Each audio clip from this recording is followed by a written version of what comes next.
Hi, everyone. Anyone with me? I'm going to wait a minute till people join. Having my coffee.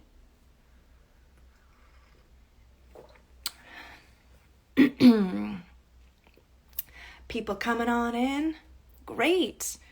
I don't know if you guys saw my post yesterday that I was going live with my sister. I'm so excited. So my sister and I, well, we're obsessed with each other. That's for sure. It's a genuine love. Shout out to my mom for having another one 10 years later. I'm super excited. So someone just wrote, "What's happening?" I'm going to tell you what's happening. So my sister and I love chatting. And so we just thought we would, open the window up to our chats and let you guys see. We got some exciting topics. I'm going to invite her in now. Just letting some of you guys join the party. Good morning, everyone. Happy Wednesday. It's Wednesday. I did the classic dirty mom hair, just like threw on a headband, call it a day. We don't have time. We don't have time today.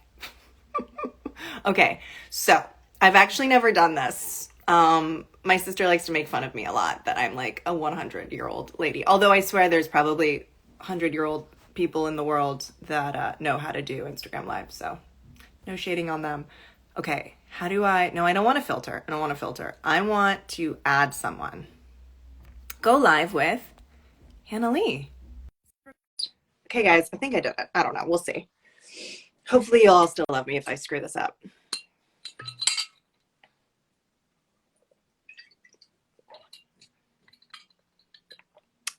Connect. Hi. I did it! You make fun of yourself way more than I make fun of you. That's true. That's true. So true. No, that's true. You're right. I am more self-deprecating. You're much kinder to me. You know what I think? It's because I like to preempt it. I like to make fun of myself first. Right, so that I don't jump the gun and make it worse. Yeah, because you can't make fun of me. I did it first. Sorry. It's a defense mechanism. You're right. Yeah, no, I'm psychoanalyzing you now. I feel like I have to sneeze, but it's not coming. You got it. It's just, I think it went away.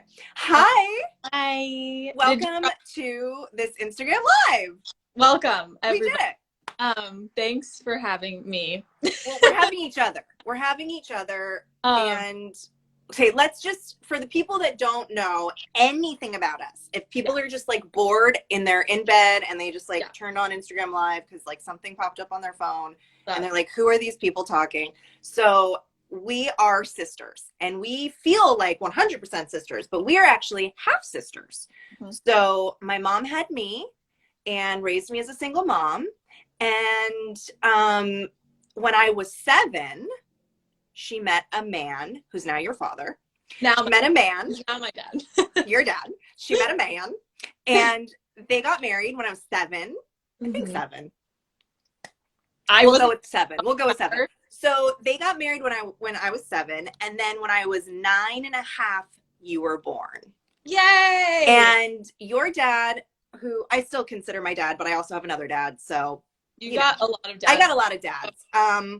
He very lovingly took me in as his own and treated me. He took me in. He took you in as refuge. As a tiny little 7-year-old with big glasses.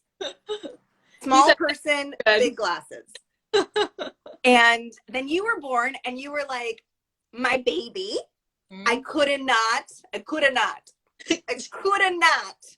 believe I had my own live human doll. Also fragile and a preemie and wasn't able to leave the hospital, and apparently my own dad was nervous to hold me. So can't imagine how you felt. You were like, why did I get this weird baby? I think you came home at 5 pounds. Yeah. It was crazy. Yeah. So then cut to now, well, we're still 9.5 years apart. That's the crazy thing. That's true.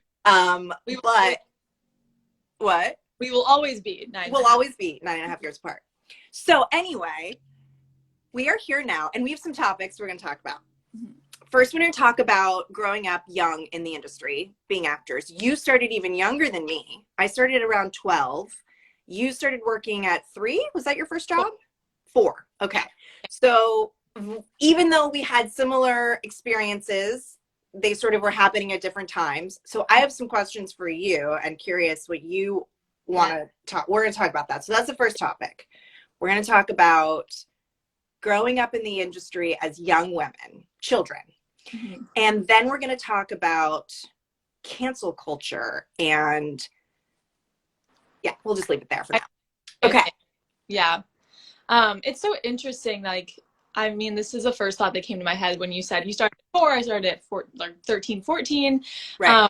The fact that I started so much younger than you, but I always, like, even as a young kid, like, my brain didn't recognize that you didn't start as young as me. I just always that you had been through all of the ages I had because I looked to you for advice and for guidance. Because it's all you knew. Right. As long as your eyes opened, I was in the industry. I was working. Oh, exactly. Because you were, I mean, as far as my memory goes back, pretty much you were working and we were in LA. So, like, to me, that was just what you also knew. And so I feel like as an adult, only looking back on my childhood, I'm realizing, oh, Lyndsy didn't have, like, the baby child experience. But you, I mean, you very much had. But different. I mean, but your experience at 5 is so different than my experience at 13. So let's talk about that. Okay. What are your first memories? Like your 4, what was that, family law or something? You were a little baby. You were like 3 years old, trapped. Someone, a parent in the show traps you in a car. Yeah. And you're like suffocating. You're like having a heat stroke. And it's the leads on the show that have to, like, they find you and they have to, like, get you out and save your life. Yeah. Wow, I'm like having flashbacks. Do you remember that?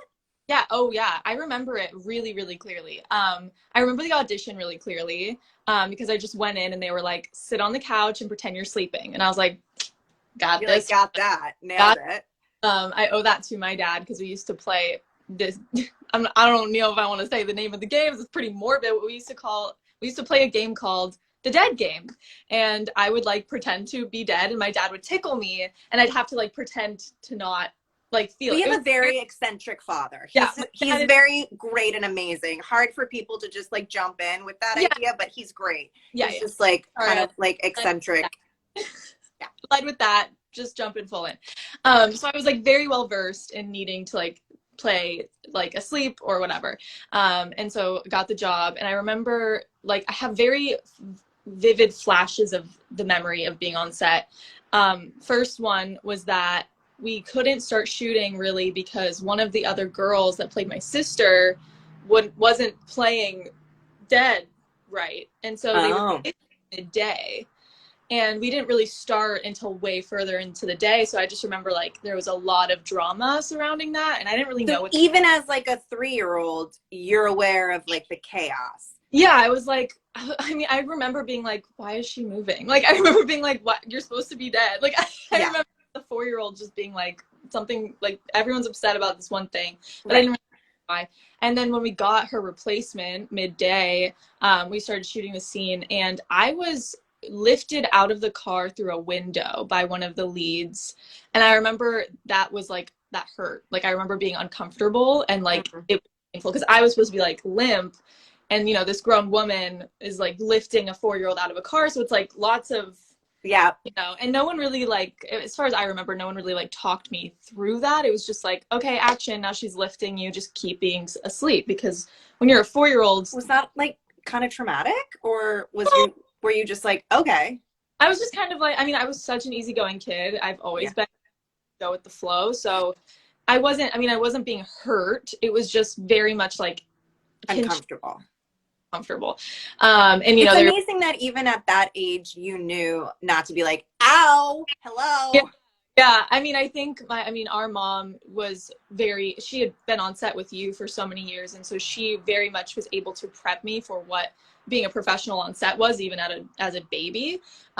It's not like she knew to tell me like, hey, you know, this is how we act on set. We like use our manners. Like, so I think from a very young age, it was instilled in me to be easygoing, because it's a very adult industry, very professional set. And like the one omen is to not be a kid that's hard to work with, you know, like destroy. And well, this brings up a thought for me that I want to ask you. Good. So even though I started later, like I can relate to that, like, don't be the problem child, right? Like, do what you're told, be respectful, use your manners, all those things. But did you ever feel like I had to learn later in life that also you need to speak up for yourself? Yeah. Like, when did that come into play with you sort of like going, wait a second, I'm in this giant situation where all these moving parts are, I need to be the one, like nobody's going to protect me, look out for me, like I have to. Yeah. I'm trying to remember what job like was the first one that made me feel like that, because I feel like it really wasn't until after college when I kind of went through a rebirth as an artist about what acting meant to me, that I all of a sudden didn't need to prove myself in the way that I used to, which was very like people pleasing, and I'm Right. I'm here to please, like I hope I did a good job, like Totally. growing up like in an industry where it takes so much hard work and talent, like all you want is to be set, because like that's how you get validation when you're that young. Because I didn't really grow up knowing what an artist was. I grew up knowing that I had fun on set, Right. and that told me I was talented, and that felt good. And I had an entire team of adults, an entire like, agent, manager, you know, parents, and whatever, an entire team of adults that believed in me, and you know, were a part of like helping me succeed. So I felt very grateful, and I felt very passionate because I did a good job and I enjoyed what I was doing. But it wasn't really until after college that I rediscovered what acting was aside from all of that. And at college is like what, you're 20, you're 21 at Yeah, that time? You came out of you went to college early, so you graduated at, sorry, say that again. I went from college, I went to university from 17 to 19. So I graduated at 19. Right. I think that's even a little bit earlier than I sort of discovered the fact that I was like caught in situations that I felt like, oh, I can see a path going into this like pleasing way, or I can just also be like, I can use my voice. Job was it for you that kind of changed that narrative for you? Like, how old were you? I think it's when I did Kick-Ass.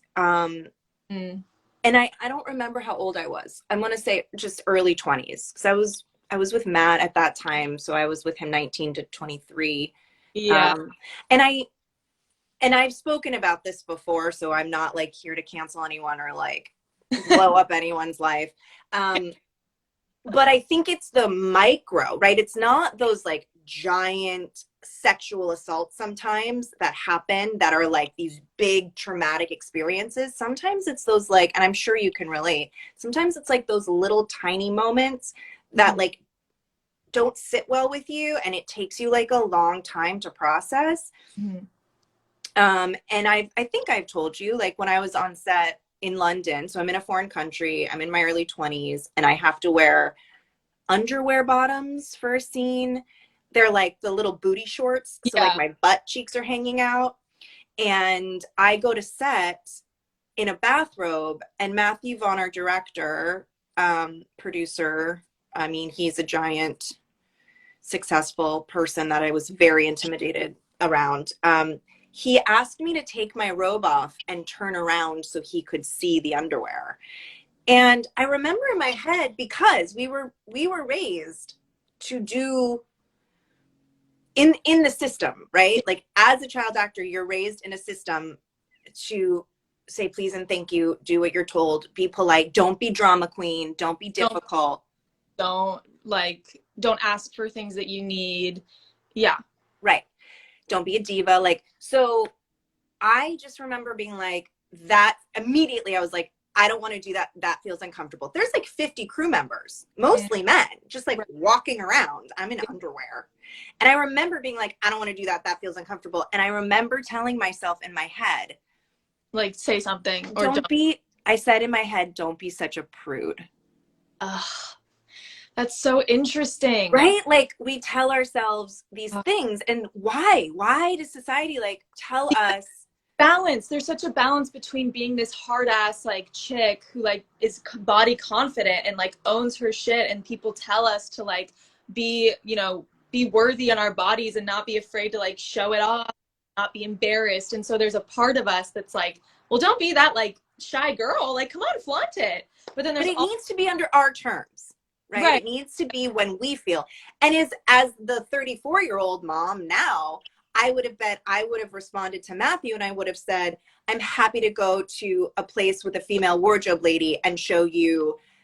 I would have created a situation in which I felt safe. And instead I felt bombarded, ambushed, and like, oh, don't, we're late. I just gotta. And he like made me twirl in my underwear in front of all these men. And again, it took me, so I think that was one of the jobs that I realized, oh, I missed an opportunity there. And I don't want to feel that way again. Yeah. Oh, yeah. And I think that's so interesting. And that's something I haven't truly experienced because I mean, you from a very young age played roles that were love interests that had kissing scenes. You were on a show that had very mature, you know, storylines. And from a very young age, you experienced sexualization from fans and from the projects you were doing. And that's not something I've ever experienced. All the jobs I've done, I've barely done any like romantic, like that's just not what I get cast as yet. Right. And the jobs that I have done that are romantic have been in the comfort zone of like cute romantic. So it has been this like very sexualized situation that you've probably been put in. I mean, you've done sex scenes. Like, I'm not going to filter myself, like you have. And right. I don't even know who I am in that situation yet. Right.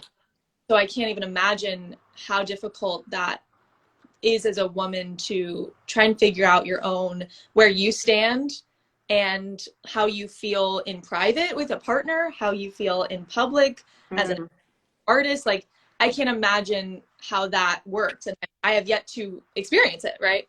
Right. And like during a time in which as women, we are discovering our sexuality and discovering on a personal level what we're going through. And then we're sort of like, for you and I, faced to experience that in front of so many men in these roles. I do remember shooting that movie, The Escort, that Michael Doniger wrote and starred in. And I played an escort. I played an escort. And I remember feeling much safer. Like, I think it was my maturity. It was Michael's partnership in that film. I knew I had more control, right? I was the lead. They came to me for the project. Right. There was more ownership to the tone and making it funny. It still was always is a risk, but like, I remember doing that scene with, what's that actor's name? Brackedaw. He was on Veep, older guy. And what? In the beginning of the movie? Yeah. He's like dressed up as a baby. That's like his weird, no judgment, not his weird. That's his kink. Yeah. And I'm in like dominatrix and I'm like, and he was so sweet because he said to me that I'll never forget, and I loved it so much. He said to me, as I'm straddling him on the bed, he looked up at me and he goes, I'm sorry for what may happen or what may not happen. Like he meant erection. Like he was like, if I get an erection, I'm so sorry. It's like, and if I don't get an erection, I'm so like, he didn't know. He was just like, and then right before we went, he was like, I love my wife and kid. Like, he just wanted everyone to know, like, he's a family man and he's a guy and like, this is the job and like, let's have fun and make jokes. And like, and I felt safe from that. Like, I respected. It's so interesting from a male perspective, but what, you know, we have so much preparation and like growing for sexual, like things on screen or whatever, but I wonder what that is for a man. Right. Because there's so much less expectation for a man to be uncomfortable being a sexual being on screen.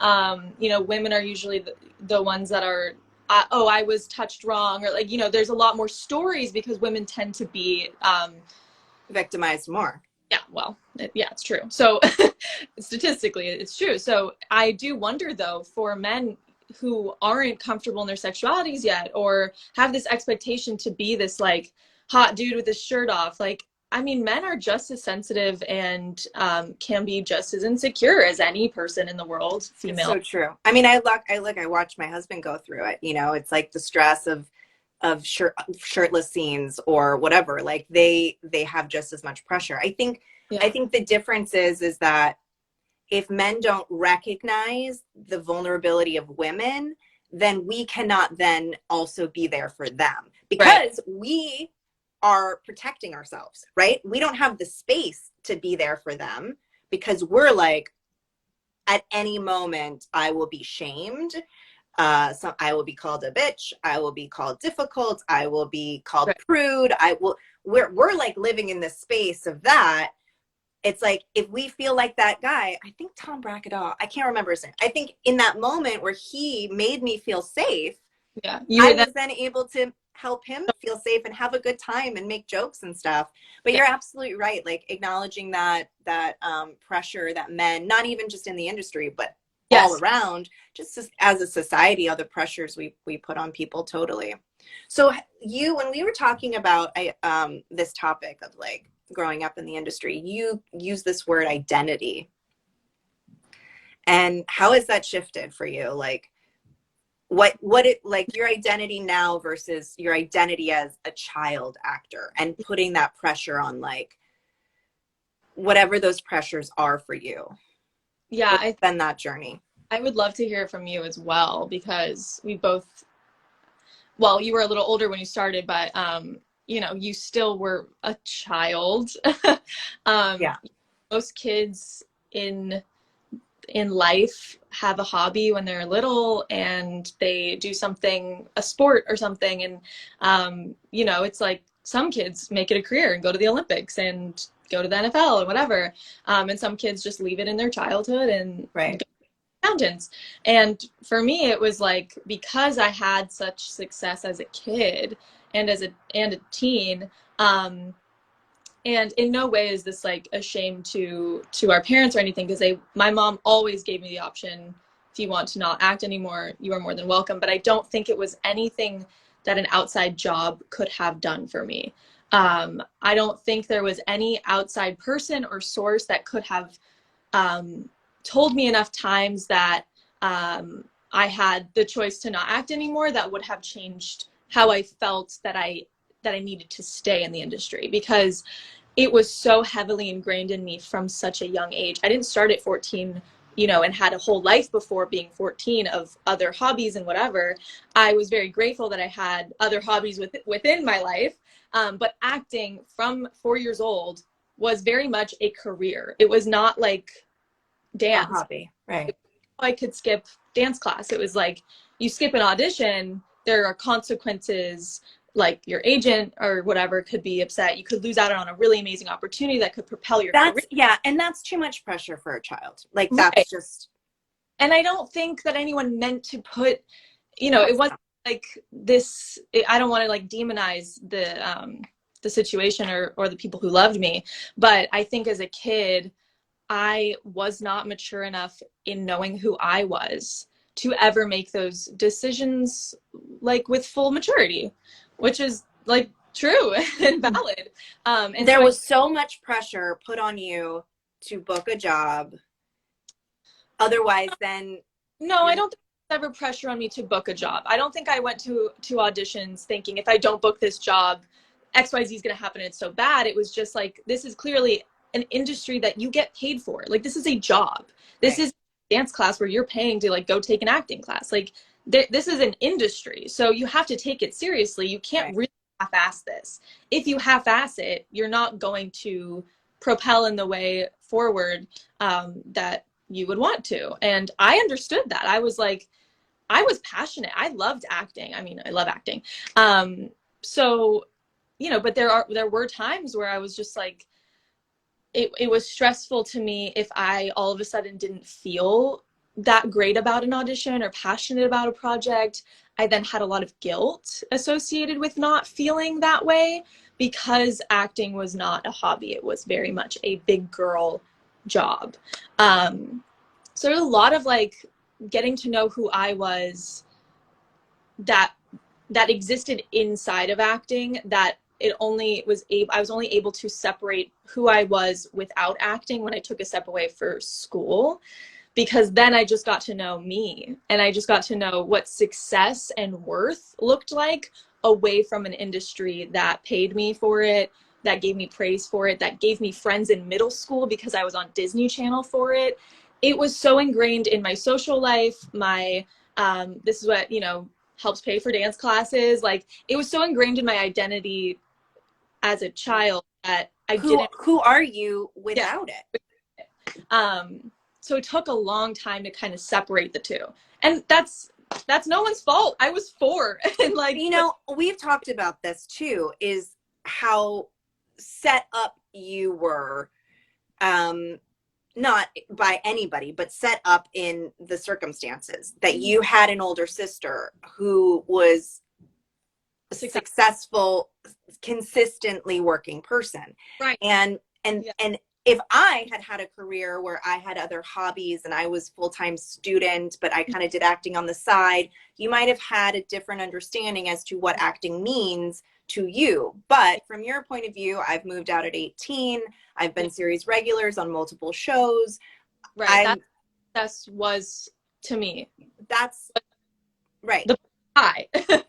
It's like, that's success. Right. And in reality, that's not what I thought success was, because in reality, I had friends that were waiters, that were actors, that were like, so I didn't think, like, looking at you, I was like, you're so successful, Hannah, like, you making music and you're like, like, no, if I'm not acting full time, and I'm like, to me, I was a struggling actor who had 20 years. And that kills me, because these are this like most beautiful time in your life to experiment who you are, and like also get to work at the same time, and to have that cloud of doubt or feeling like you're failing in that time. Like, and I know I told you that at the time, right? Like, I told you when we were young, my life is different than your life. It doesn't matter, right? That's what you were born into. Yeah. And I don't think, again, I'll say it again, I don't think anybody, any mom or dad or whoever telling me like, you can walk away from this or you're successful no matter what, I don't think any of that really would have been the catalyst for me knowing. I had to discover it on my own. I had to really find my self-worth by myself as a person, before I was able to hear that advice that I had heard when I was 6 years old. Well, I have to say, there's a part of me that's jealous of you, because I think that you've had that space, right? I never went to high school. I never went to college. I've just been working, and I've gone through so many moments in my life. Like when I had Greta, you know, I went almost 2 years for the first time in my life without working. And I was focused on mom, but there was a part of me that was like, well, if I don't get a job after, you were really down about that time period. And I just kept reminding you, like, I mean, I literally flipped your advice on me that you gave, like, acting will always be there. There is never a time that the industry, even in a pandemic, it was still going. Like, there is always going to be another audition and opportunity. And now you are better because you have had this time to be a mother. Now you have a way bigger. I could not be more grateful for those 2 years to just be nursing every day and sleeping in with my daughter. I remember you telling yourself that, even in the moments that you were like, oh my God, what if I never work again? Like, you still had that gratitude and that outlook. But I think there's something deeply rooted in us as young children who have grown up in an industry where it's like, if you don't book 3 jobs a year, who are you? Casting directors are going to forget about you. Your agent's going to drop you. There's anxiety that's kind of built into us that we have to dismantle, but also that holds some truth. Like, It does. Some truth. And I know that our story is not unique. Like, yeah, it's just basically what all artists feel. Like, if you have a job, you're thinking about when it ends and when the next job is. And you're thinking, because we are freelancers. So a lot of freelancers feel that way. Even makeup artists, you know, people that are not even in front of the camera. I think it's interesting that, like, as different as our childhoods were, we sort of came to the same place of, like, who are we without this, and who are we, what is our identity? Right. How do I be a mom? How do I be a working mom? How do you just be a kid and then come out of college and you had to really start over? I like reinvent myself, which honestly is such a blessing because I became a better artist for it. I'm so proud of you. But I want to know when you started, so you were 13, 14, and you left Y&R, what, 16? I was on Young and the Restless as a contract somewhere around 13 or 14 to 18. And then I left as a series regular, like I left as a contract player. And then I continued on, like, I was auditioning for primetime, and then I continued for like another year, just kind of like popping in and out. So that's so interesting, like, because that would have scared me. I mean, knowing myself at that age, probably that would have scared me to death to make the decision to not renew my contract on a show. It was the scariest decision. So why don't you tell me about that and like what that was like for you, and if you felt any pressure from anybody to stay and how you didn't. Yeah, we've never talked about that. It was really terrifying. I don't know why I felt, I guess I just felt uninspired. Like, I think I felt like I kind of did it.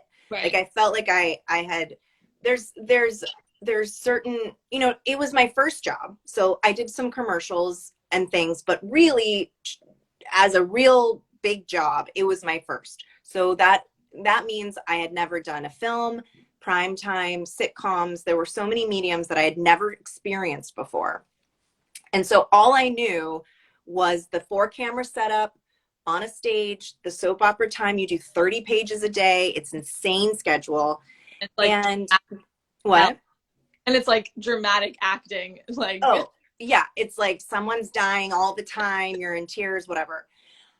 I felt like something in me knew that the restrictions of that medium were never going to change. Mm-hmm. And I just was curious. I think I was just like, and so like, that's so brave of you. Like, those actors on those shows are there for 50 plus years. And you know what? I don't know if I would have been as brave if I had started later in life, right? I'm like 17 years old when I decided to leave the show. I stayed on it until 18, kind of here and there, but like, I didn't renew my contract because there's that thing that youth does where you just feel like the future's ahead of you. Right. You know, you just feel like you have so much more to explore. You're not paying those bills. Like, you just, like, the world's your oyster. So who was behind you? Who backed you up in those decisions, or that decision?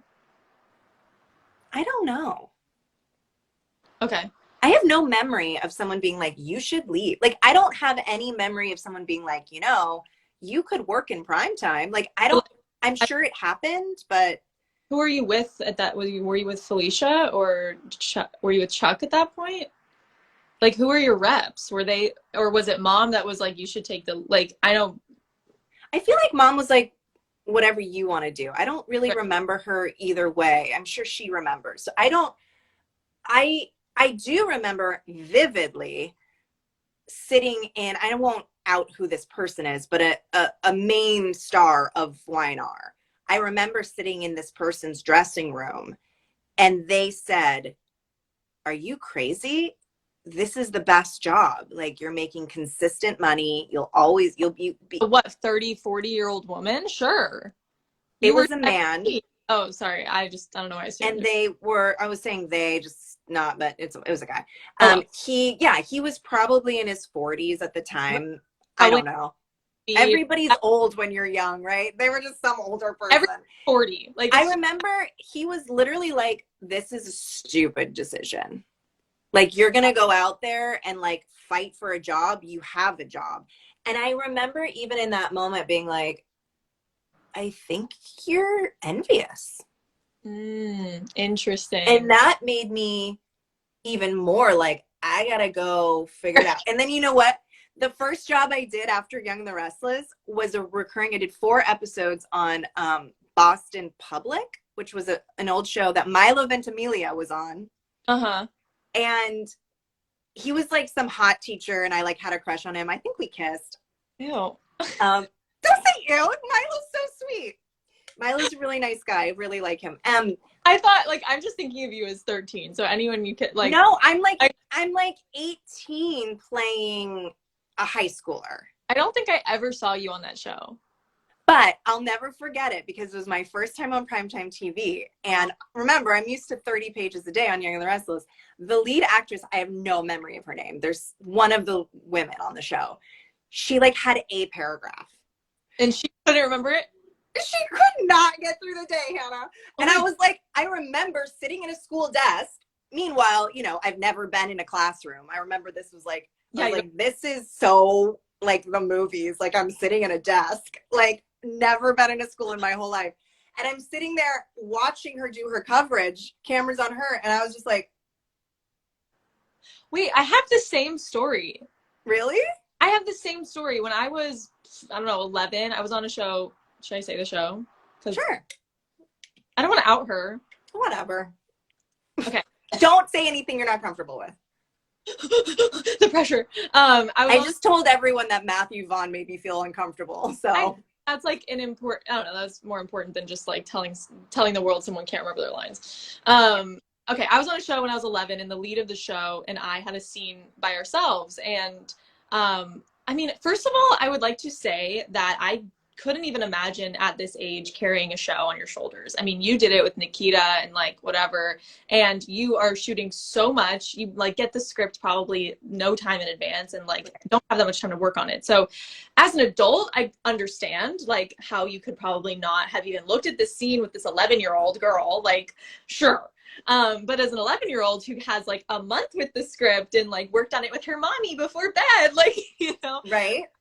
Totally. Like you did. And so she like she had her dailies, her little script, and she taped it to a pencil box in our scene. Like we were at a school desk. So funny. She taped her lines to her pencil box.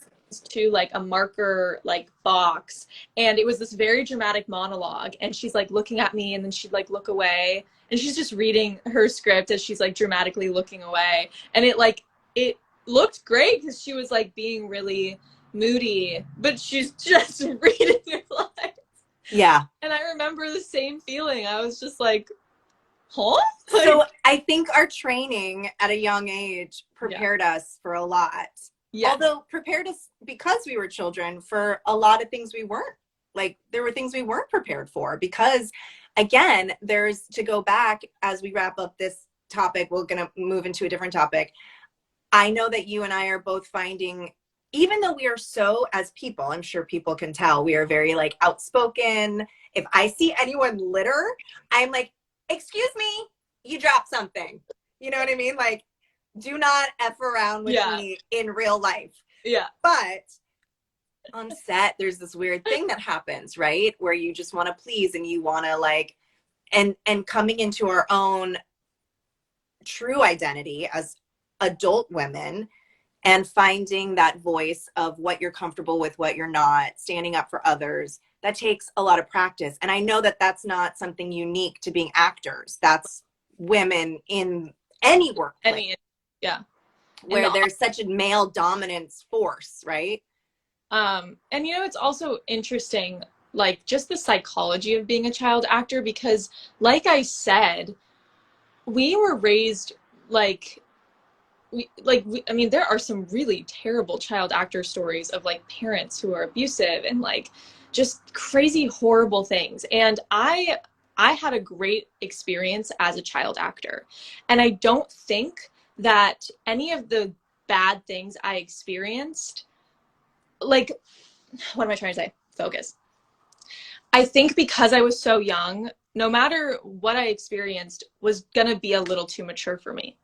Yeah. And I don't think there's, I mean, I hope that the industry is changing, and I see it change with, you know, with a lot of things, but being a child working for money in any capacity is It's going weird. to come with some form of uncomfortability, some form of adults being like, it's okay if you don't want to do this, but as a child, you don't have the capability to be like, you're right, I don't want to do this. This feels uncomfortable. I'm going to walk away.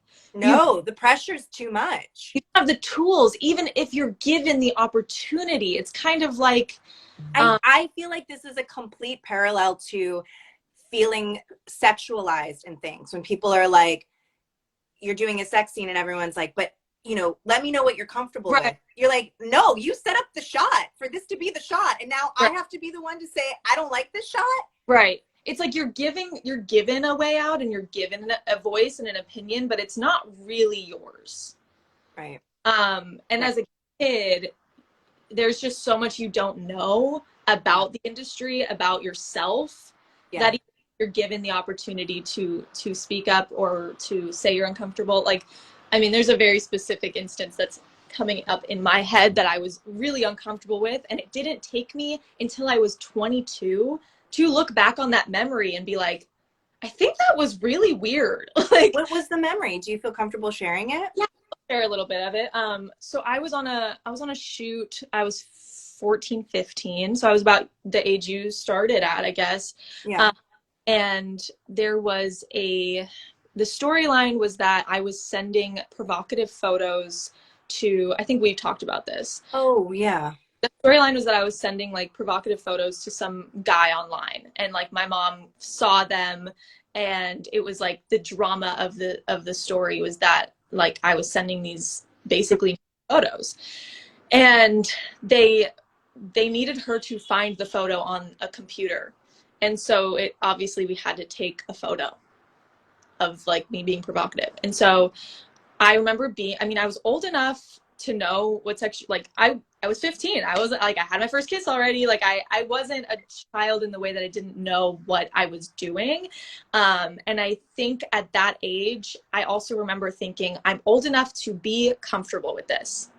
Like I'm old enough to be. You were telling yourself that. You were trying to like pep talk yourself. Be like, I can do this. Right. Like I'm old enough to be mature enough to do it, something like this. Like girls younger than me do things like this for projects all the time. Like, it's just this is what we do. We tell ourselves. Yeah. And so I remember so the director and the writer, a man and a woman, came to our hotel room because we were shooting out of state, and my mom was there with me, and I had to hold a notebook in front of my breasts with two hearts where like my nipples would be. Boobs.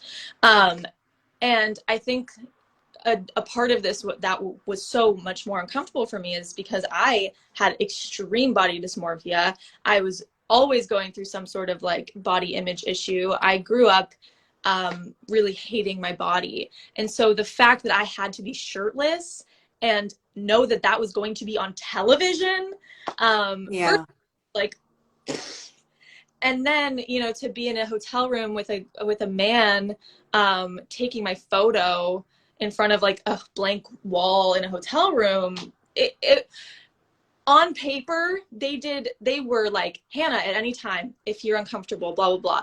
They sat me down and talked me through the psyche of my character. They talked me through why it's important to the storyline. Like, they set up everything to make it okay, right? They were very considerate of who I was at the time, but they it doesn't matter. When you're 15 and I think the real shame in all of this is that it just can't be done by men.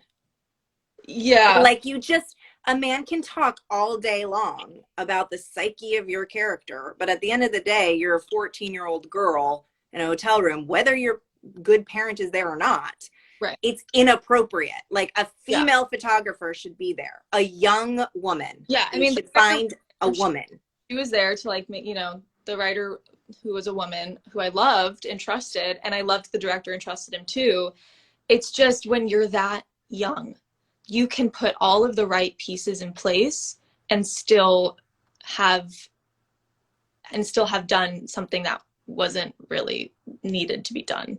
They could have done that storyline without showing my picture. I agree. That's just the truth of it at the end of the day. But then it's, Yeah. I mean, not to take up too much time on this topic, but then to flip it around, you know, it is important to be telling stories with young children of uncomfortability. We can't completely remove children from an industry. Like, we have to be able to look at films and watch child abuse and be able to understand, and like, you know, really hard things that we enacted as children. I mean, I did a film where I murdered somebody when I was 10 years old. Like, That's An American Crime that you did with Elliot Page and Catherine Keener. Yeah, and that, you know, that was an important film to make. And I am in no way saying that we need to take kids out of the industry, because I loved doing the work I did. But there are just some situations that no matter how perfectly you put everything in place, a child is a child. Yeah. And the psychological development of a kid needs to be taken into consideration. And I think that really correctly with An American Crime. I don't have any like trauma from that film or, you know, bad omens. That was really, really dealt with super. I remember you feeling really supported by Elliot and Catherine. Catherine, especially. She was so kind to you. She taught me more about acting. That was the first job that I really realized what I was doing and why I was there. Yeah. Quite honest. She really made a huge impact on me. She's a legend.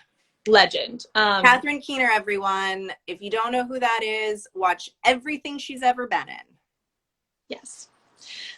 So yeah, that's kind of like an example of two different projects. One which could have, you know, been really, really traumatic, but was dealt with really beautifully. And kind of, we were taken out of, this is a good example, we were taken out of scenes that were really graphic. And so they shot our footage of us reacting, and then we were taken out of the room and put in school or whatever. And then Elliot would do her coverage, which was a much more traumatic coverage. And he was at the time a she, but she was older and could handle that emotionally instead of you guys as kids. Right. It's such a fine line, and it's such a hard balance, and every child is different. I was a very mature kid, and I'm sure that half the situations I was put in, you know, for a different kind of child would have been much more traumatic or whatever. I mean, I'm not really traumatized by taking a photo like that, but I wasn't, you know, it didn't affect me as a person, but as an adult looking back now is when that was weird. But again, I'm okay. We're actually two very few women in the world that haven't been sexually victimized or have endured an assault, some sort of, I mean, I think it's like 1 in 6 women. The statistics are extremely high, and you and I are very lucky that we've been in situations where it hasn't gone that far. But those micro, like I said, with Matthew Vaughn, the uncomfortability moments, those things as adults we look back on. And I think to wrap up this topic is, how can we do better? Well, one, talking about it so that other women out there go, oh, this is like that story I heard and I got to say something. I'll regret it later or whatever. Looking out for others. Mm-hmm. You know, I play a mom on Turner and Hooch now, and I feel completely protective of that kid in a way that I never did before I was a parent. Even though I was a child actor, it's different being a parent and having a kid on set. What do you feel like when you work with him, what do you feel like you have to protect him, or do you talk to him about things? Like, I mean, your show is very fun, I'm assuming. So one of the greatest things about it is that I don't feel like I have to protect him from the material, right? Because he gets to be this kid who's in love with Hooch, this big slobbery dog. He as a character just gets to be a real kid. He's not experiencing any trauma. We're a family show. It's Disney. So that's the greatest part, is that I don't, and we have producers and writers who are extremely kind and aware of all the things. So we feel support on that side. But at the same time, these are grueling hours. He's doing school. He's here in Canada away from his friends. So I make more of an effort to help him have fun, because I'm like the person that he's in all the scenes with. I'm sort of this important figure in his day-to-day work life. So if I just treat it like a job, then he's got a job, but he's 9. Like, it shouldn't be a job. Like, let's have fun. So important. I mean, we play card games, or we joke around on set. He likes to dance. I try and dance with him. Like, I just want him to leave set and be like, that was fun. I had a fun day, you know? Yeah. And, you know, he's very lucky. He was on Modern Family for years. And I don't know what that was like on that show. Never worked on that show, but I can imagine they also took very good care of their kids over there. Yeah. Well, I mean, I can't even tell you, and I'm sure you've experienced this as a kid, but like being on set with an adult that doesn't speak to you and the worst and whatever is like the worst. It makes you feel like you did something wrong as a kid, right? And so it makes all the difference when an adult supports you, recognizes you as a working part of the bigger picture, and does that. And I do want to say, I do feel kind of bad talking about that girl who didn't memorize her lines and whatever. And I do overall want to say, because I loved the people that worked on that show that I had to be in that uncomfortable situation for. I do want to say that every single person, for the most part, is doing their best with what they know. Totally. And I think that is such a huge takeaway from, you know, our childhoods, like the people, our agents and our parents and like everybody who supported us wanted the best for us. And the people that we worked with, for the most part, and you know, those certain situations just had a stroke, were doing their best with what they knew to support us and to propel us into our futures. And I am so incredibly grateful for. Well, let's take that concept and shift topics here, because I like this concept of like when you say that, I kind of feel like my heart opening up, like doing their best, feeling really like you're like coming at the world without judgment. Really, like I think when we look back at our childhood and being in certain situations that was maybe a little bit too mature for us to handle, everyone around us was doing their best. And we as adults need to not have judgment too. Now, here's where I want to talk about cancel culture. There's two sort of opposite ideas here. One is people are flawed, and people make mistakes, and people are doing their best, versus what is not okay, like situations we were in, like me with Matthew. That's an inappropriate moment. When do we because we can't always just allow things to say, no, they were doing their best.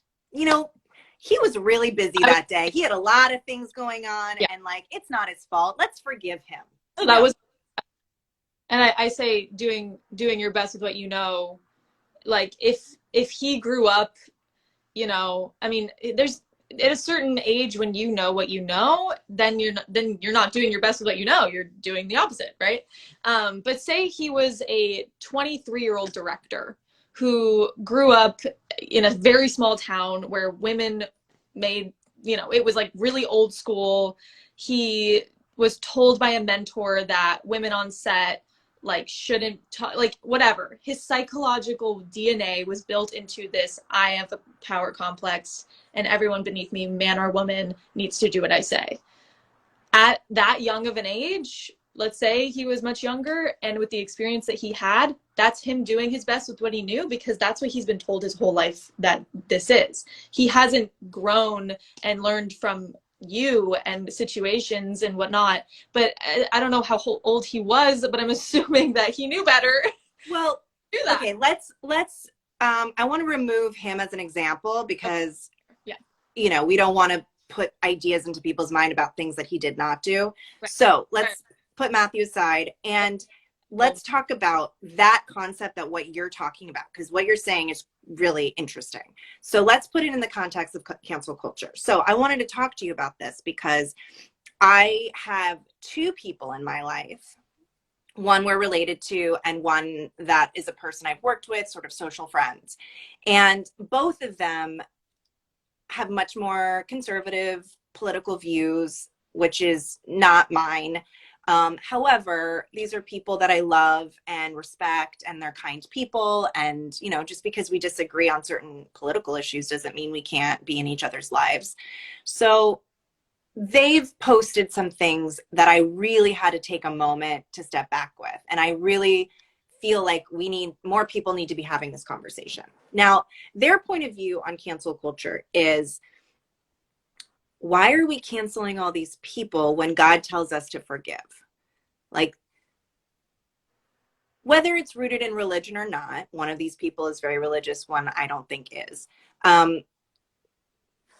One post was about Dr. Seuss, and it was like, oh, now you're going to take Dr. Seuss away from me. Next, you're going to cancel me. And the other post was about, like, God wants us to forgive. Why is cancel culture is like, we're being too harsh. God was the ultimate forgiver. And I feel like there's a little bit of contradiction here. Here's what I feel. Sure. Yes, we should be forgiving people. And like, sure, we should be coming at things with an open heart. And if people are like taking responsibility for inappropriate behavior, absolutely. Like, I don't feel like we should be unless you are like, you know, raping children, which you should go to jail for, you know, inappropriate comments, sexual harassment, things you are not aware of. Well, guess what? We teach you. And then if you're going to like understand your inappropriate behavior, then great. Let's celebrate that. And like, wonderful. Happy to forgive. Let's move on. Here's where it doesn't connect for me. For me, it doesn't connect because I'm like, Hannah, how come why are we forgiving over and over and over again in the court system, police officers who are killing Black people? Why are we over and over and over again forgiving? Why should we have to forgive white men who are sexually, verbally assaulting someone in the workplace? You know, the Fox News anchors, the whatever, like, but we can't and don't forgive women who choose to have control over their body, or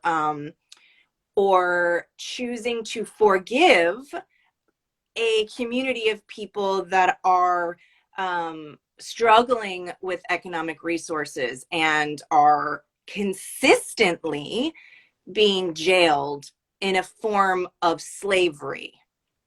So how come it doesn't seem to like align? Like, you can't have forgiveness on one side for certain people, but then not have that same open heart experience on the other side. Okay, so you're talking about a very large societal and political thing. It's a very grand scheme topic that you're talking about. But that's how it feels to me. Like, when people are talking about cancel culture and being like against it, like, oh, you're taking away my Dr. Seuss book. What else am I going to have left? Dr. Seuss has like, so cancel culture to me is just, it doesn't make any sense. I think there should be an accountability culture. There should be a just an honest culture where people tell their side of stories and everyone takes a seat and listens in and makes a decision for themselves. With things like that, what's become interesting with meme culture, and you know, I'm sure she posted a picture of Dr. Seuss books or whatever. Cancel culture has become a very, very tangible and easy way to create a way for someone to fit in a community that all thinks the same. And as a society, that's what we crave. We crave to fit in. We crave to think alike with our fellow people. We crave to be accepted. And so if being accepted means, oh, I'm going to put something else down, that's just a cop-out. Cancel culture is a cop-out to actually deal with situations and people in a real world way. I mean, I don't know, I guess a good example would be the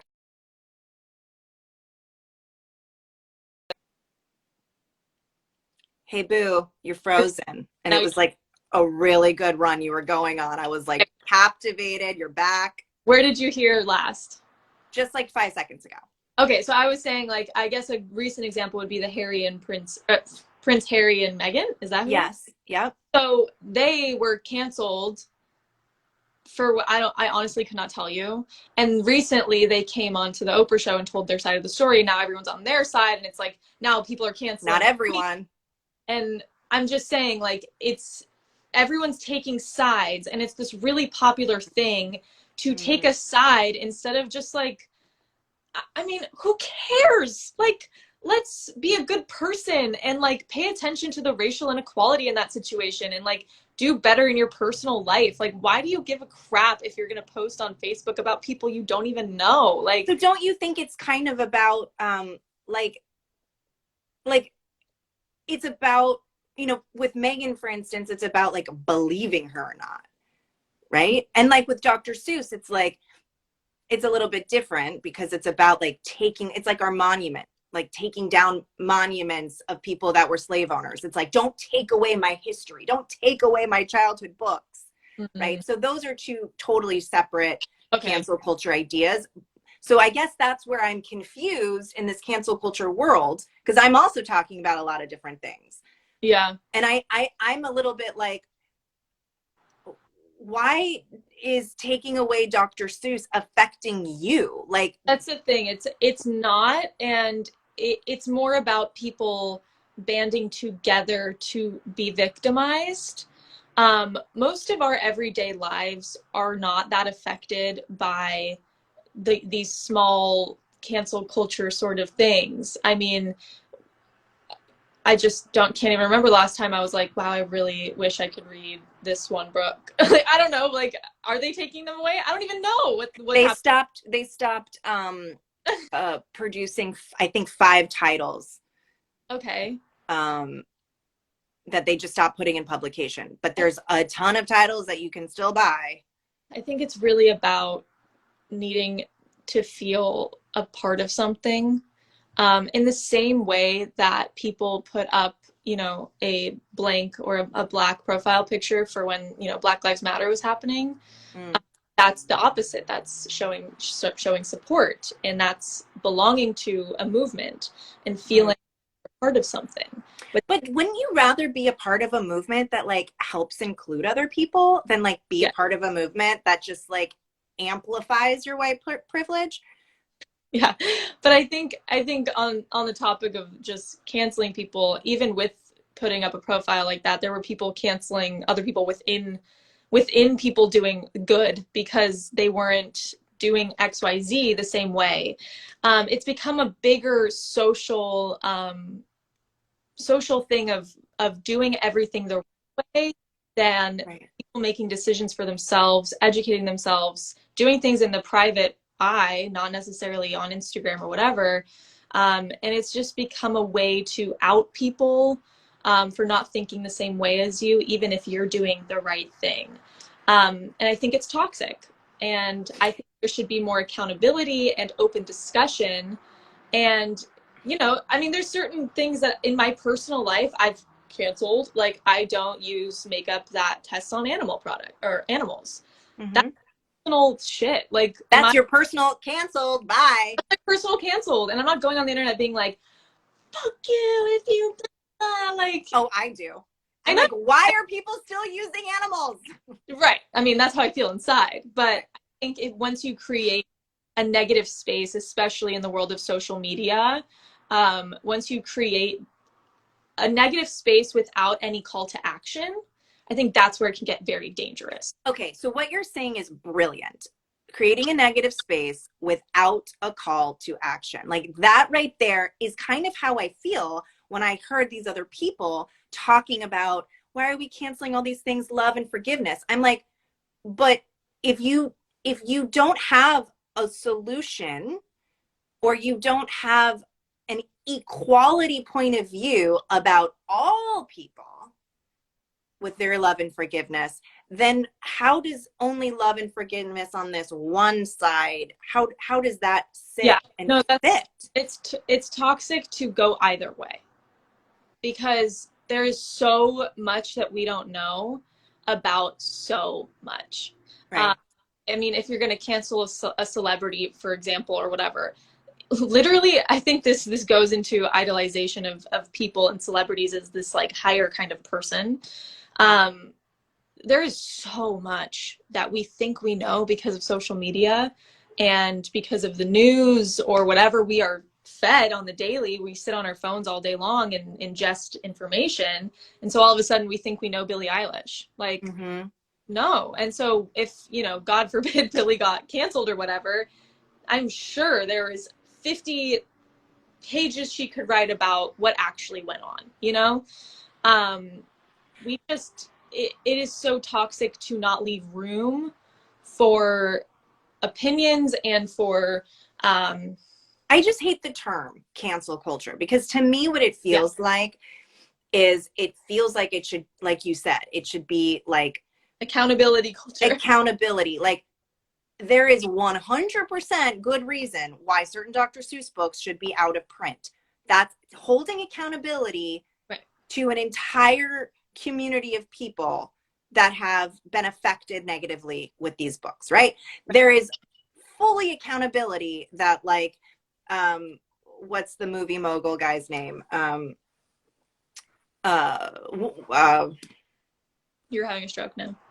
You know, the guy who now is in jail. I mean, pick which one. Weinstein. Harvey. Harvey. Like, that's accountability. So what you're saying, you're trying to open my eyes to be like, I think what you're trying to say, Boo, is even though those are the right things to do, these holding these kinds of things, holding them with accountability, we can't create a culture in which we're constantly just like cancel. Is that what you're saying? Yeah. I mean, there's no progress in that. There's progress in canceling somebody and bullying somebody without having a discussion on education or having a awareness of a way that we could progress as a society for the better. It is just so shallow. It's just so shallow. I don't see it that way. I think that point of view is really interesting, and like I need to process it longer, because I feel like you're not holding as much anger as I tend to hold about inequality. Like, and I always love your approach to things. I do hold anger about inequality. I just don't see it helpful or healthy as a society to bring such volatile and negative energy such as cancel culture without having other ways of going about progressing. Like, right. Okay, so give me an example of what that would be. Like, what's an example of how you would like to add another piece to this? Like, what does that mean? I think getting rid of assumptions is a huge part of it. Not spreading things on social media that you absolutely don't know is fact about a person or a situation, and just having assumptions that can spread like wildfire and then create a situation that's a lot worse for somebody, and that only creates a drama. It's a drama-filled kind of culture. I think the argument on that, though, if I were to play devil's advocate, is like, there's just certain things that should not matter. Like Harvey Weinstein's behavior, it's not that it's irrelevant about like his past and why he's like that. And like, yeah, I agree. I think that should also be and I think that's what people are talking about. They're talking about the systemic culture surrounding these big studio executives and Hollywood in general. Like, we're having to really like put a different lens on that and see that, like, how did he get away with this behavior for so long?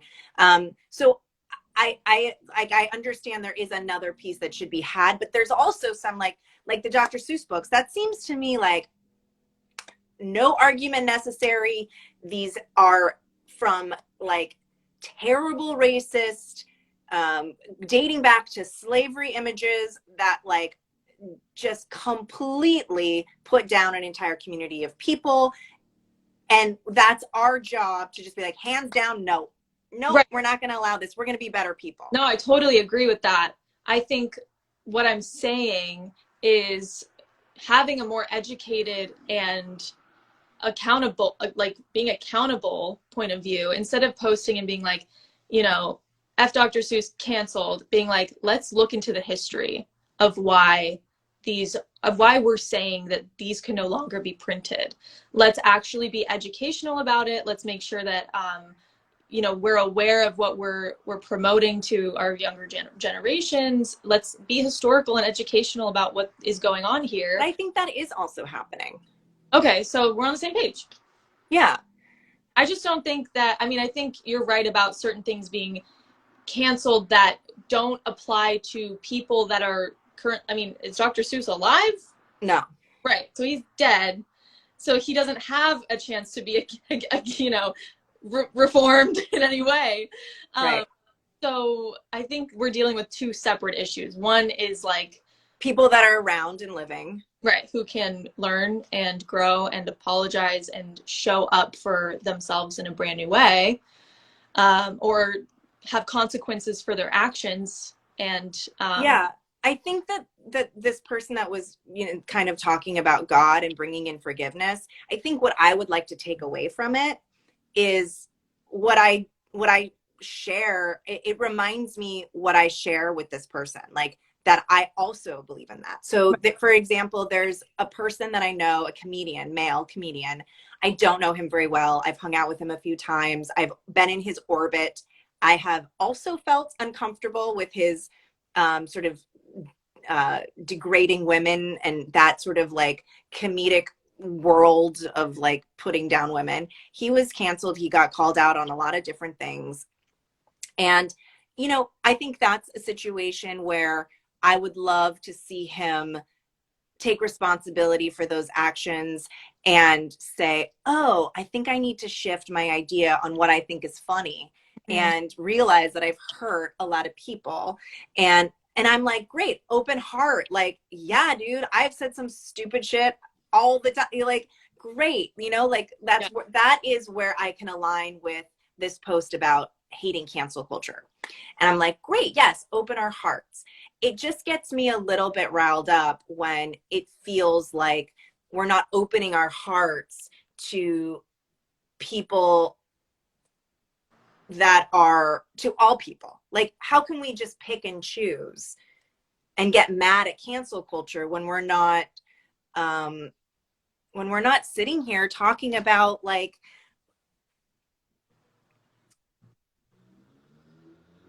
opening our hearts to people that have been put down in our culture for so long? I guess it just feels a little bit disconnected or like hypocritical. I'm still trying to work on understanding the hypocrisy of it, you know? So you're upset because the people are getting, I don't really know what you're saying. You don't know what I'm saying. I'm upset because other people are upset at cancel culture. And I'm like, how can you be upset at cancel culture? Why don't you be upset by all the Okay, so you're just misplacing where your anger is. Okay. You're not angry at cancel. You're not angry at people that are you're just upset about injustice. And so you're placing you're placing your judgment in places that it doesn't make sense, because people who are angry at cancel culture could very much at the same time be angry at inequality. Just like they're not. But who's they, right? Well, these are people that I don't want to say their names. Right. So this is a very personal, person-to-person kind of basis. And I think what needs to be focused on is you continuing your social justice stuff on social media, which is a much wider platform, in a way that includes people that might think differently, and it has the call to actions that you always have. I mean, you're always posting and videos and whatever. I think what I want to take, I mean, I get what you're saying, that it's misplaced. Like, that makes sense. And I think what I'm getting at is like, okay, if this, I guess I'm feeling, I love that she's opening her heart to these like shitty people that have made shitty mistakes. Like, that's beautiful. Why can't we open our hearts to, like, you know, a person who gets arrested for smoking weed and spends 20 years in prison? Why aren't we forgiving him? Why is he in jail? And like those children. The reason you're getting upset is because that person is talking about, you know, a bully online, and you're talking about an entire historical systematic issue that is much bigger than probably the person-to-person basis that she's experiencing. You're talking about a literal system of government and historical placement of power. I guess I just wish all these people that are religious and that open their hearts to all these people and are forgiving all the time, I just wish we could use that power and like anchor it into helping the injustices of the world. Because I feel like, from my point of view, the people that are very religious are the ones that are stopping women from making choices with their own body. I just feel like it's always like stopping progress. Well, that's a completely separate issue on religion and all of that kind of stuff. I know, I'm trying to unpack a lot of stuff here, boo. I really cannot stay much longer, and we cannot talk about. Okay, what we promised that we would open things up to a question. Do we have time for questions? Yeah, I have like 5 minutes. Okay. Hannah is very busy, you guys. She has got a very busy day.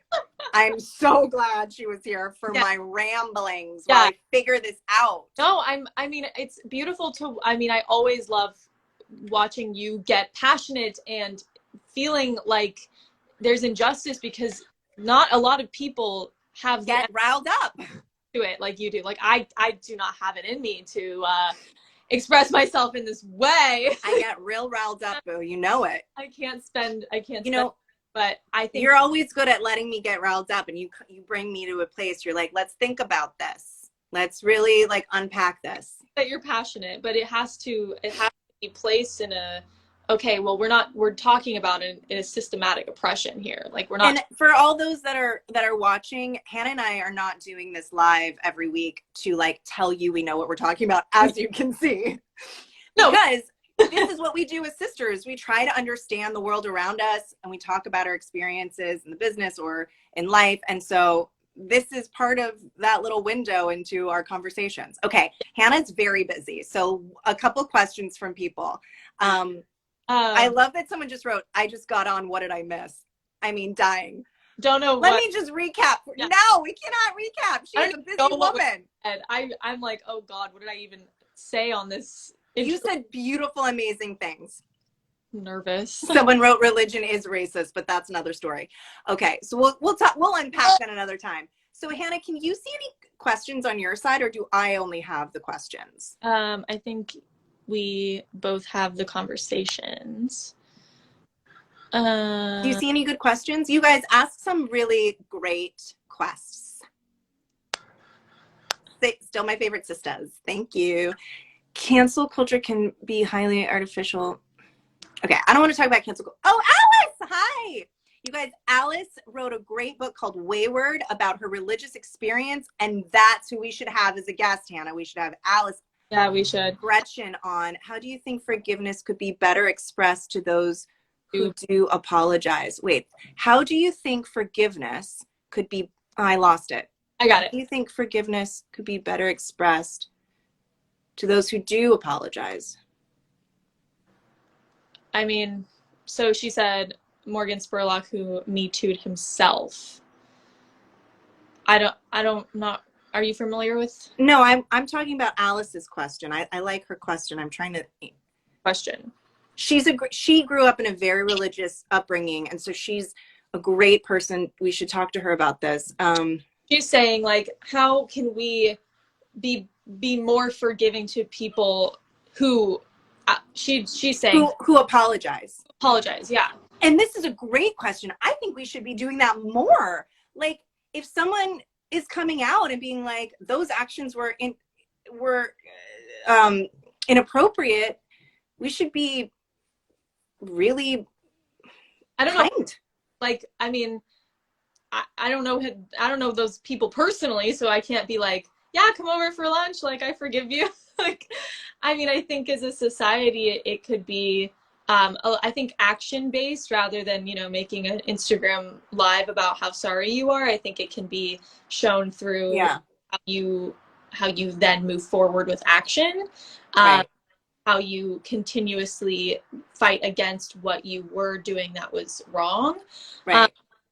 and But also as a society, we should be more forgiving and understanding to people that apologize. but I completely agree.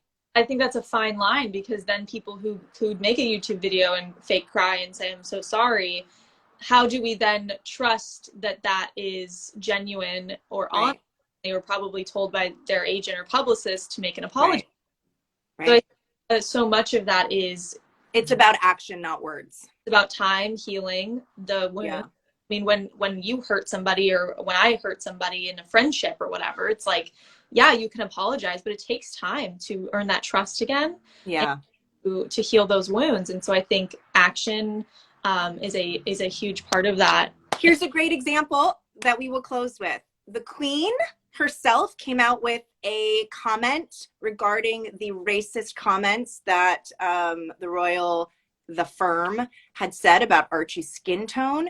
And the Queen came out with a comment saying that while memory of the conversation may vary, that is something that she takes very seriously, and that she will, I mean, I'm not going to quote her, but it basically saying she will like take this information and that it's something that doesn't sit well with her, that she will take it very seriously. And so here's an example of, great, you can say something that you need to, you know, have some sort of public opinion and say, I don't approve of that conversation that happened, but let's see actual action, right? Let's see how the royal family actually shifts their point of view, and what are they going to do relating, and in the best way possible, I would assume, is like, how is that relating to their actual lineage of someone with a different color skin? And let's see how we can't cancel the royal family. They're there whether we like it or not. So let's see them step up to the plate if the Queen's going to make a comment like that, right? Yeah. And that's a wrap. But yes, I must leave you. Okay, I'm going to go get tested, because I get tested 3 times a week over here for my show. And what are you doing, Hannah? You're about to do a coaching? Yes, I have some clients. You can tell them that you're late because of me. I love you the most, sister. I love you. This was so fun. This made me nervous at times, but I'm really happy we did it. And now I have to do that thing what I used to do in auditions, where I would leave the audition because I blacked out, and I'd be like, what did I say? What did I do?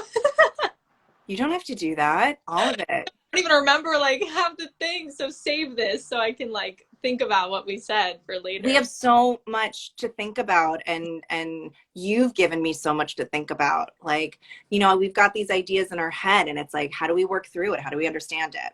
Yeah, well, let's definitely do this again. Thank you everyone for coming. Thanks for joining us, friends. Thanks for coming. Everyone have a beautiful and peaceful day, and take care of yourselves. And we'll see you next time. I don't know how to end this. Got it. Yeah. Bye. I'm trying. I don't know. You got it. I got it.